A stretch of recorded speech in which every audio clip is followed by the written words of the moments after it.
Hello students, today we will continue with the same chapter, Resources and Development, and today's topic is soil. We will study soil as a resource. Now in this topic we will cover that what is soil, how soil is formed, then properties and importance of soil. After that we will discuss the different layers of the soils, and in the last we will classify the soil in 6 major types, and thereafter how soil erosion took place, and at the last how soil will be conserved, different methods to conserve the soil. So let's begin with the chapter. अब सबसे पहले हमारे दिमाग में यही question आता है कि सॉइल अगर एक रिसोर्स है तो सॉइल है क्या चीज़। सॉइल जो है ये हमारे लैंड सरफेस की सबसे टॉप मोस्ट लेयर है, अपर लेयर है, जिसमें कि हमारे प्लांट ग्रो करते हैं। और ये जो सॉइल है it is a mixture of organic material, broken bits of rocks and minerals. अब सॉइल बनती कैसे है? सॉइल को कई हज़ार साल लग जाते हैं एक छोटी सी, मतलब अगर हम इमेजिन भी करें तो कि भी 1 इंच जितनी पतली लेयर ही तो बननी है, तो कितना समय लगेगा। तो इतनी 1 इंच जितनी पतली लेयर बनने के लिए भी मिट्टी की near about thousands of years लग जाते हैं। Soil formation is a beautiful process called pedogenesis. The person who studies soil is called pedologist. Now when we think of soil, what is soil? These are the tiny debris of particles. And where do these particles come from? It all starts with the weathering of rock. Now weathering is an exogenic force where rocks get weathered due to the activity of wind, air, water, glacier, water waves, currents, and these are the agents that helps in weathering. But how does it happen? Actually, when it rains, water falls on the rock and sweeps into the cracks of the rock and freezes. The frozen water expands, that exerts pressure on the walls of the rocks and makes the rocks crack, and thus expanding this pressure is enough to make the walls crack further apart. Thus it expands and deepens the cracks. Now rocks also gets cracked by the action of plants and animals. Some plants like mosses and lichens are capable of growing without soil on the bare rock. While growing, their roots penetrate into the rock and by creating pores.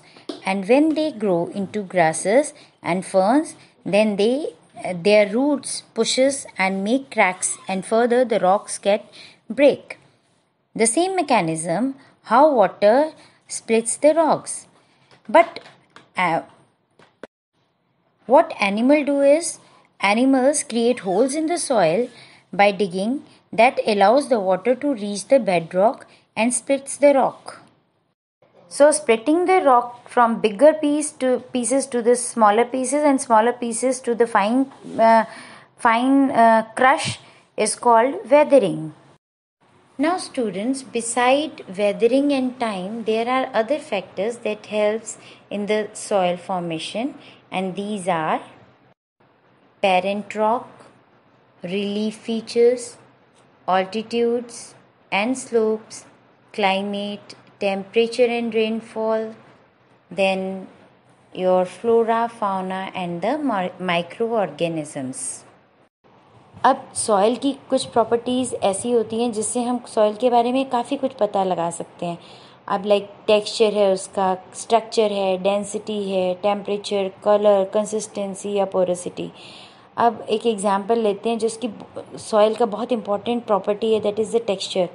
अगर soil जैसे sandy है, touch में है ना, तो sandy का मतलब क्या है? Its water holding capacity is less, that means porosity is more. अब अगर if this soil is clay, yes, then its water holding capacity will be more and porosity will be less. अब इसी तरीके से जब सॉइल की density के बारे में हम समझते हैं, अगर सॉइल की डेंसिटी हाई है अगेन तो उसकी पोरोसिटी लेस होगी, यानी कि जो क्लेई सॉइल है उसकी डेंसिटी ज़्यादा होती है क्योंकि उसकी पोरोसिटी कम होती है, उसमें वाटर होल्डिंग कैपेसिटी ज़्यादा होती है।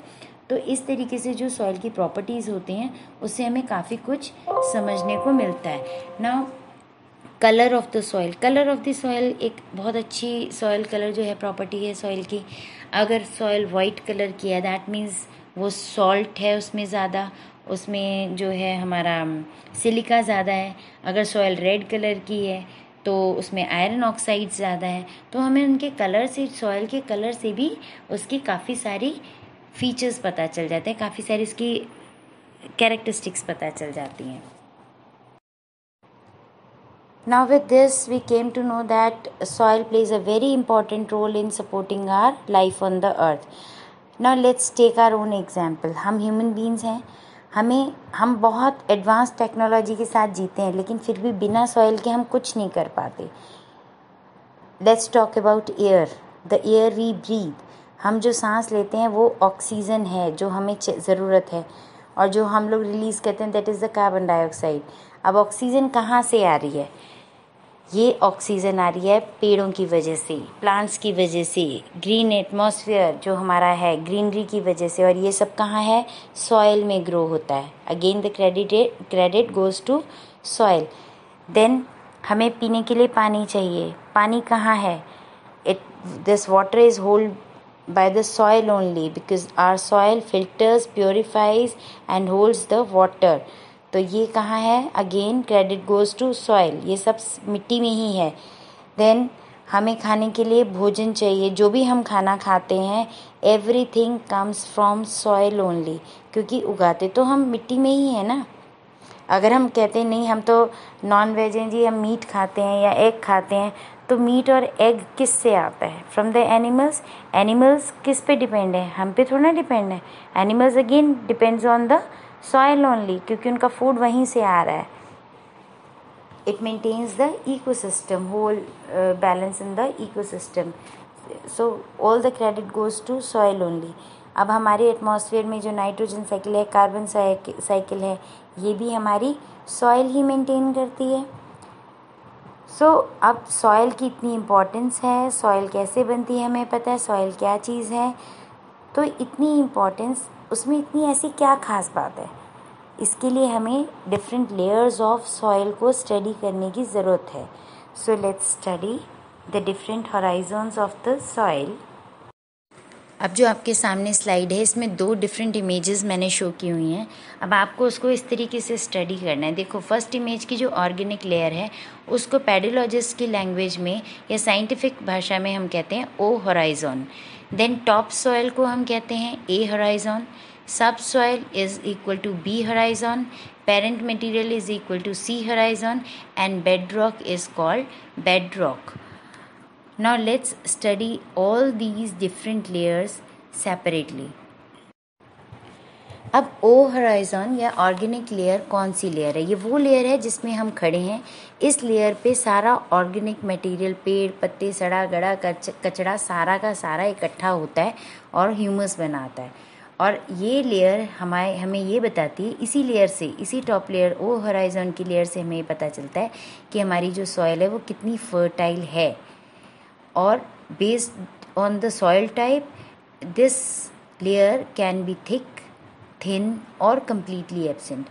ऐसा नहीं है कि ओ होराइजन की जो लेयर है या ऑर्गेनिक लेयर है ये हर जगह एक जैसी है, कहीं थिक मिलेगी, कहीं थोड़ी थिन मिलेगी, या ऐसा भी हो सकता है कई जगहों पर ये टोटली एब्सेंट भी हो।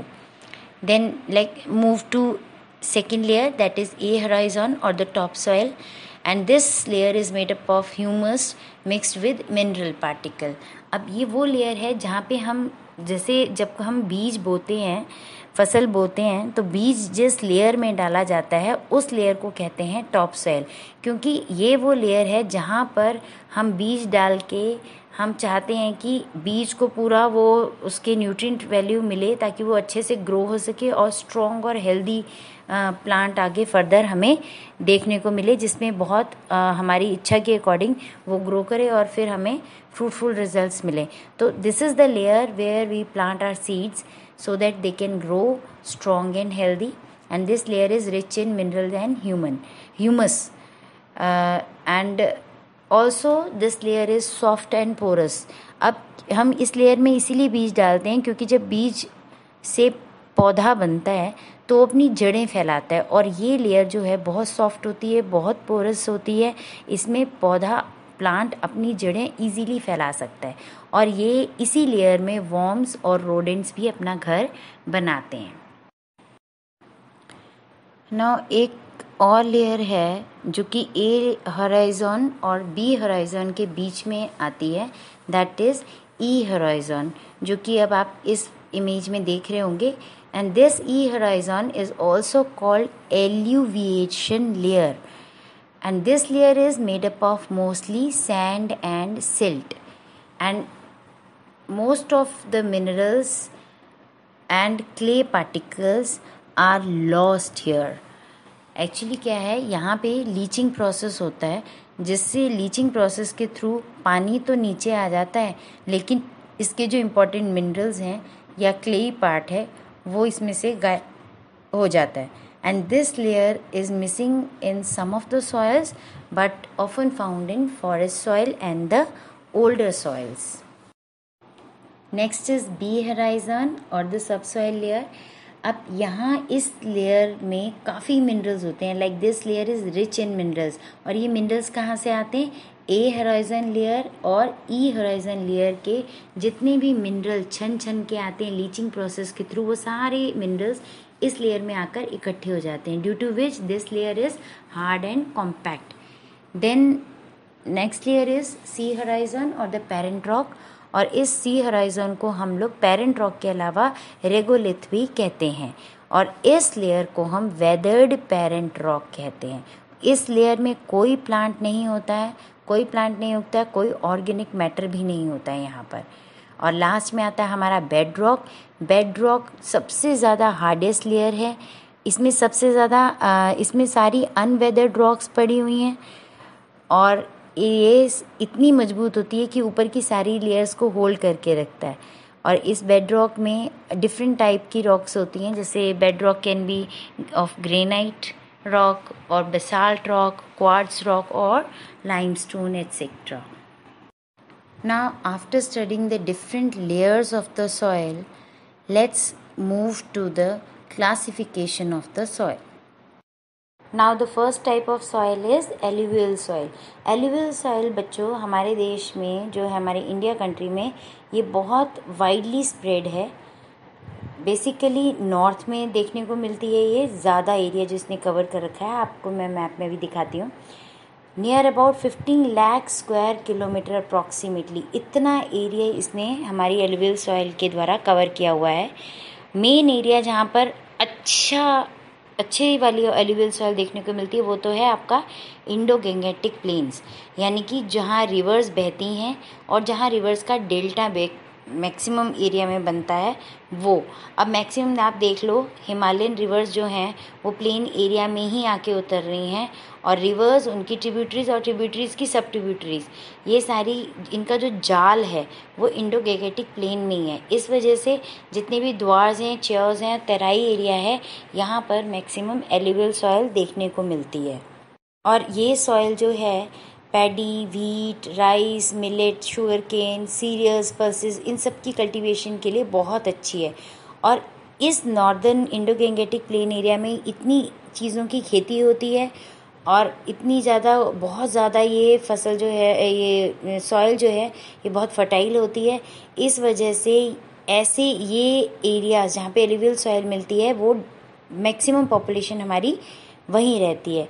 तो ऐसे एरियाज़ को हम क्या कहते हैं, डेंसली पॉपुलेटेड एरिया। और इस सॉइल का अगर हम कलर वाइज इस सॉइल को देखते हैं तो colour is light grey to ash grey, इसका कलर देखने को मिलता है। इस सॉइल में कमी रहती है नाइट्रोजन की। This soil is deficient in nitrogen but it has very good humus content. और इसकी जो है, इसको हम, इसकी जो नाइट्रोजनस वैल्यू है, जो जिस चीज़ में कमी है उसको हम फर्टिलाइज़र से पूरा कर देते हैं। अब आप इस इमेज से ये देख सकते हो कि एलुवियल सॉइल कहाँ कहाँ पर इंडिया में मिलती है और मैक्सिमम एरिया कौन सा कवर्ड है।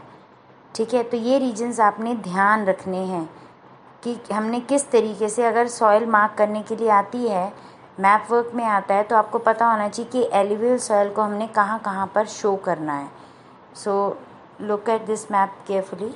Now, as we know that it is deficient in nitrogen, so we use more of fertilizers, irrigation, and latest agricultural practices to increase its fertility. And this soil, alluvial soil, is of two kinds, bhangar and khadar. Bangar soil वो soil होती है जो old alluvial soil होती है, इसमें ज़्यादा कंकर nodules मिलते हैं, और ये सॉइल जो है हमें अपलैंड्स में देखने को मिलती है. इसका कलर भी डार्क होता है as compare to khadar soil. और जो खादर सॉइल है ये न्यू एलुवियल सॉइल होती है, ये काफ़ी फाइन सॉइल होती है और ये ज़्यादा फर्टाइल है एज़ कम्पेयर टू द भांगर. अब क्योंकि भांगर हमें कहाँ देखने को मिल रही है, अपलैंड एरियाज़ में, तो खादर कहाँ हमें देखने को मिलेगी, लो लैंड एरियाज़ और डेल्टिक प्लेन्स में. और इसका कलर भी लाइट है एज़ कम्पेयर टू द भांगर सॉइल, और ये सैंडी टाइप की सॉइल होती है थोड़ी सी. और this alluvial soil has potash, phosphoric acid and lime in good proportion. ठीक है, तो बच्चों ये चीज़ें कुछ ऑब्जेक्टिव टाइप जो क्वेश्चंस आते हैं उसमें कभी कलर पूछ लेते हैं, कभी टाइप्स पूछ लेते हैं खादर एलुवियल सॉइल के, कभी भांगर की कोई क्वालिटी लिख देंगे कि ओल्ड एलुवियल सॉइल कौन सी है, कभी खादर पूछ लेंगे न्यू एलुवियल सॉइल कौन सी है, कौन सी सॉइल ज़्यादा फर्टाइल है, कौन सी सॉइल अपलैंड्स में मिलती है, कौन सी सॉइल लो लैंड्स में मिलती है, और एलुवियल सॉइल में डेफिशिएंट, एलुवियल सॉइल किस चीज़ में डेफिशिएंट है या किस चीज़ में रिच है. तो this all these points you must remember nicely. Next soil is your black soil. Black soil is also called black cotton soil or rigger soil or mature soil. अब ये soil जो है आपको डेक्कन ट्रैप या Deccan plateau region में देखने को मिलती है. वैसे तो काफ़ी सारी थ्योरीज़ हैं हमारी जो ब्लैक सॉइल से रिलेटेड हैं कि प्लेटो रीजन से रिलेटेड है, बट जो मोस्ट एक्सेप्टेबल थ्योरी है उसके अकॉर्डिंग ये है कि ब्लैक सॉइल जो है इसका ओरिजिन जो है वॉल्केनिक ओरिजिन है. So it has mainly basaltic rocks and is made of lava flow. और इस सॉइल ने ब्लैक सॉइल के से जो जितना एरिया कवर है हमारे कंट्री का वो है 5 lakh square kilometre around. And this soil is very good for cotton cultivation and nuts cultivation. Again, this soil is also deficient in nitrogen, but it is poor or highly deficient in phosphorus also. तो ये चीज़ें आपको अच्छे से ध्यान रखनी है, कौन सी सॉइल एक चीज़ में डेफिशिएंट है, कौन सी सॉइल दो चीज़ों में डेफिशिएंट है, and so on. And this black soil is rich in soil nutrients like calcium carbonate, magnesium, potassium and lime. एक इस ब्लैक सॉइल की बहुत अच्छी खास बात है that it is very good in water holding capacity. इसमें पानी काफ़ी देर तक रह सकता है. नाउ मेन रीजन्स कहाँ कहाँ हमें ब्लैक सॉइल देखने को मिलती है, this also you must know. जैसे महाराष्ट्र, सौराष्ट्र कौन सी जगह है, काठियावाड़ रीजन जो गुजरात का है उसको हम सौराष्ट्र कहते हैं. Then Madhya Pradesh, Chhattisgarh, Godavari and Krishna valleys. This black soil is a kind of fine clay. It holds moisture and it expands when it has water in it and contracts in the dry season. It also develops deep cracks in hot weather which helps in the aeration. Then after the first shower of monsoon, this cotton soil or black soil must be tiled immediately, otherwise it becomes sticky. After becoming wet, this soil becomes sticky and it becomes very difficult to work on. Next soil is the red and the yellow soil. This soil actually develops on crystalline and the igneous rocks and found in the area of low rainfall, like in the eastern and the southern part of the Deccan Plateau. This red soil is porous and spongy in nature, and the regions where it is found are the parts of Odisha, Chhattisgarh, southern parts of Mid-Ganga plains and the Piedmont zone of the Western Ghats. Students, this red color soil is red in color due to the diffusion of iron which is present in the crystalline and the metamorphic rocks. And when the same soil is hydrated with water, it gives yellow color. Now next soil is the laterite soil. The word later means brick, and this soil is rusty red in color because it is rich in iron and aluminium, but this soil is poor in nitrogen, potash, urea and phosphoric acid. So again this you have to remember. This soil is found in hot and wet tropical areas. By the intense leaching of black soil due to rain, the laterite soil is formed. This soil does not hold enough humus, but this soil is good for manure and fertilizers. Now the areas where this soil is found are the areas of high rainfall and high temperature, like the southern parts and the coastal areas. You can say Karnataka, Kerala, Tamil Nadu, Madhya Pradesh, hilly areas of Orissa and Assam. Now the modification of laterite soil is also called red laterite soil, which is seen in Tamil Nadu, Kerala and Andhra Pradesh. And this soil is specifically very good for cashew nut cultivation. This you must remember. अब next soil है आपकी arid या desert soil कह सकते हो आप इसे. अब नाम से ही पता चल रहा है कि ये कहाँ मिलेगी, रेगिस्तान इलाके में, specifically in Thar desert of India. So it's very common to the area of dry climate. ऐसी जगह मिलेगा जहाँ बिल्कुल ड्राई क्लाइमेट है, जहाँ का टेम्परेचर बहुत ज़्यादा है, जहाँ पे इवेपोरेशन रेट बहुत ज़्यादा है. और इस मिट्टी का कलर जो है, इस सॉइल का कलर जो है वो वेरी करता है रेड से ब्राउन, और इसका टेक्सचर बिल्कुल सैंडी होता है. रेतीली मिट्टी होती है ये, और इसमें सॉल्ट कंटेंट बहुत ज़्यादा होता है. सॉल्ट कंटेंट ज़्यादा होने का मतलब है कि इसमें सिलिका बहुत ज़्यादा है, और इसमें पुअर क्ले क्वालिटी है क्योंकि इसका मॉइस्चर कंटेंट जो है वो भी पुअर है. और इसका जो हमारा जो सॉइल का एरिड सॉइल का रीजन जो है, वहाँ पे जो सबसे लोअर होराइजन है इसका, ये माना जाता है कि वहाँ पर इसमें भी कंकर नोड्यूल्स मिलते हैं देखने को, जो कि हमारे जो वाटर की फिल्ट्रेशन को रोक देते हैं. वहाँ पे वाटर को रिस्ट्रिक्ट करते हैं, आगे फर्दर मूव नहीं होने देता, और पानी अंदर रिस नहीं पाता, मतलब मिट्टी के अंदर, और आगे फर्दर पहुँच नहीं पाता. इस वजह से जो सैंडी है, एक तो ये मिट्टी सैंडी है, ये पानी को रोक नहीं पाती, और इवेपोरेशन बहुत ज़्यादा गर्मी की वजह से पानी सारा उड़ जाता है. इसका इवेपोरेशन रेट हाई है, ज़्यादा पानी स्टोर नहीं हो पाता, और जो थोड़ा बहुत अंदर जाता भी है रेत के, तो नीचे आ जाते कंकर नोड्यूल्स की लेयर, जो कि अगेन फिल्ट्रेशन को रोकती है. Then after this is forest or the mountain soil. ये forest और the mountain soil जिसको हम कहते हैं, ये it is very rich in humus but has very low potash, phosphorus and lime content. It is very suitable, this soil is very suitable for the plantation of tea, coffee, spices, timber, etc. Now this kind of soil is found in hilly and the mountainous areas where sufficient rainforests are available.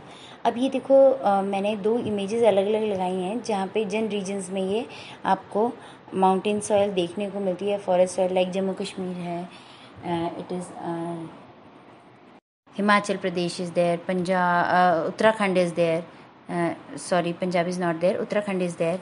Then the coastal areas like Karnataka, Kerala, Tamil Nadu, Puducherry. अब ये जो regions हैं ये क्या हैं, basically hilly and the mountainous areas हैं. अब ऐसे regions में जहाँ पे sufficient rain forest है वहाँ पर ये मिट्टी मिलती है, mountainous और the forest soil. अब ऐसी मिट्टी में जो slopy areas होते हैं ना, वैली साइड जो एरिया होते हैं वहाँ पे लोमी या सिल्ट डिपॉजिट मिलने देखने को मिलते हैं. तो लेकिन जो वैली रीजन है वहाँ पे एलुवियल सॉइल देखने को मिलेगी. बिगर पार्टिकल्स, कोर्स पार्टिकल्स रह जाएंगे ऊपर वाले हिस्से में, चाहे वो हिल हो चाहे माउंटेन हो.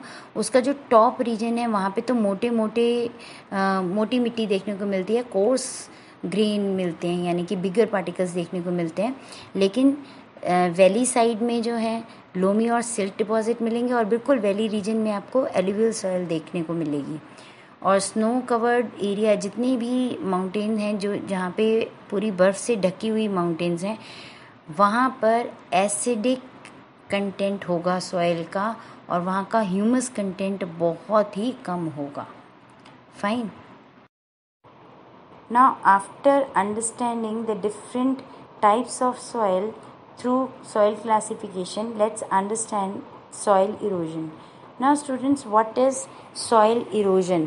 ये तो हम 3rd, 4th, 5th, 6th सभी क्लासेस में अब तक टिल 10th स्टैंडर्ड हम पढ़ चुके हैं कि सॉइल इरोजन होता क्या है. Actually it is the natural removal of the top soil from a place by the action of natural forces like wind और water. अब soil erosion जो water से होता है, again it is of two type. एक होता है gully erosion और दूसरा होता है layer erosion. Gully erosion क्या होता है? It is the type of erosion which is done by the running water. And running water से क्या होता है? छोटे छोटे channels बनते हैं. In this gully erosion channels are made by the running water. तो उन चैनल्स के थ्रू क्या होता है, ऊपर का जो टॉप लेयर होती है, सॉयल होती है, वो बह जाती है. इसका एक बेस्ट एग्जांपल है चंबल. चंबल की घाटियों के बारे में सुना होगा. डाकू सारे जितने भी डकैत थे वो वहीं रहते थे चंबल एरिया में. अब तो सब भाग गए हैं वहाँ से. तो ये जो चंबल की घाटियाँ थी वो बैड लैंड में कन्वर्ट हो गई थी. वो बैड लैंड क्यों हो गई थी? ड्यू बिकॉज ऑफ द गुली इरोजन ओनली. अब विंड और वाटर ही इरोजन नहीं करते, ह्यूमन एक्टिविटीज़ भी जो हैं वो इरोजन में पूरा पार्टिसिपेशन देते हैं. अब ह्यूमन एक्टिविटीज़ कौन कौन सी हैं? Like deforestation, over grazing by cattles, then leaving uncultivated land, then ploughing on slopes and hills, then construction work and mining. So these are the human activities which results in erosion, soil erosion. Now the different methods to conserve the soil are: first is the afforestation. Afforestation means growing more and more trees. Second is terrace farming. Terrace farming restricts the soil erosion, and this method of farming is nowadays well developed in western and the central Himalayas. Then comes the strip cropping. Large fields are converted to strips. That means क्या होता है इस strip farming में कि एक strip तो पूरी crop की फॉर्म में होती है, क्रॉप उगाई जाती है, और दूसरे स्ट्रिप जो है वो ग्रास की उगाई जाती है. Then again strip of crop is there and then again the strip of grass is there. तो इस तरीके से क्या होता है, सॉइल इरोजन को रिड्यूस किया जा सकता है, रिस्ट्रिक्ट किया जा सकता है. Then comes the shelter belts. Shelter belts means fencing plants along farms by rows of trees. This method is also used to stabilize sand dunes in desert areas by creating the shelter belts of thorny bushes around the sand dunes.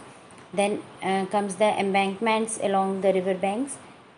And the second last method is counter plowing, which again decreases the flow of soil. Here we grow trees along the contour lines. Then the last method is the management of or soil conservation by the management of peoples, like as it is described in your book about the Sukhomanari village and Shabua village, which is in the Madhya Pradesh. Now the question here is people's management. ये क्या चीज़ है? ये इसका मतलब ये है बच्चों कि जब एक पर्टिकुलर विलेज या किसी स्टेट या किसी डिस्ट्रिक्ट के लोग एक मत कर लेते हैं, एक दिमाग में आपस में एक का बिठा लेते हैं कि भाई हाँ हमने किसी पर्टिकुलर चीज़ को इम्प्रूव करना है, और उसके लिए specific set of rules decide किए जाते हैं, और फिर उसको वो ग्रुप में जितने भी पीपल होते हैं वो लोग सब फॉलो करते हैं, और रिज़ल्ट जो उनको डिज़ायर्ड रिज़ल्ट की रिक्वायरमेंट होती है वो पूरा हो जाता है. तो उसको कहते हैं पीपल्स मैनेजमेंट. मतलब उन्होंने वो पर्टिकुलर जिस चीज़ के बारे में सोचा था वो मैनेज कर लिया. अब आपकी बुक में जो एग्जांपल दिया है सुखो मजरी और विलेज के लोगों के बारे में और दाबुआ डिस्ट्रिक्ट के लोगों के बारे में, यहाँ पर क्या था, इनकी एरिया में, इनके विलेज एरिया में जो लैंड, डिग्रेडेड लैंड था, उसका जो रेशियो था वो 13 ट्रीज़ पर हेक्टेयर था 1976 में। फिर इन्होंने काफ़ी एफर्ट्स किए, इन्होंने अपने रूल्स बनाए कि हमने इस डिग्रेडेड लैंड को कैसे अपग्रेड करना है, और उन सेट ऑफ रूल्स को फॉलो करते हुए इन्होंने 1992 तक उस डिग्रेडेड लैंड में, जहां उस लैंड में 13 ट्रीज़ पर हेक्टर थे, वहां पर इन्होंने 1272 ट्रीज़ पर हेक्टर ग्रो करने शुरू कर दिए।